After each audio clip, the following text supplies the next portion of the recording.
Hi guys, kumusta na po kayo mga friends ko? Magbablog ako ulit guys dito sa my Hart Memorial State Park dito sa my Kern River, California.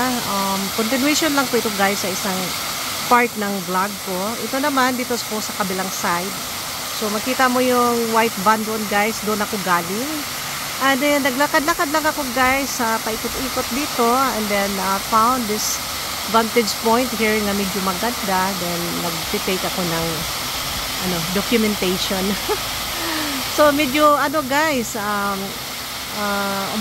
talisik sa Bisaya. Umuulan na kaunti guys. Yan, umaambon.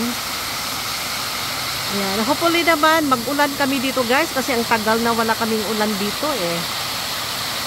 Sa sobrang init, at least man lang makatulong pang counteract nitong fire ngayon going on dito sa California.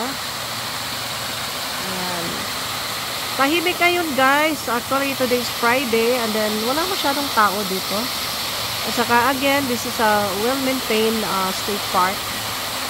And then maganda mag-relax-relax lang dito guys.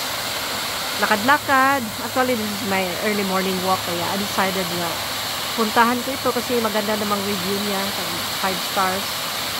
4 stars ganon. So, and actually for me, my review here, this is 4.5 stars, maybe 5 stars na rin kasi malinis siya guys, well maintained. May nakikita ka talagang mga tao dyan naglilinis, tapos malinis ang tubig, and then spacious ang parking lot. Maraming mga area nga pwede kang mag-picnic. At saka maraming mga shaded area guys. So, maganda siya pasyalan. Okay guys, thank you again for watching. See you again on my next vlog.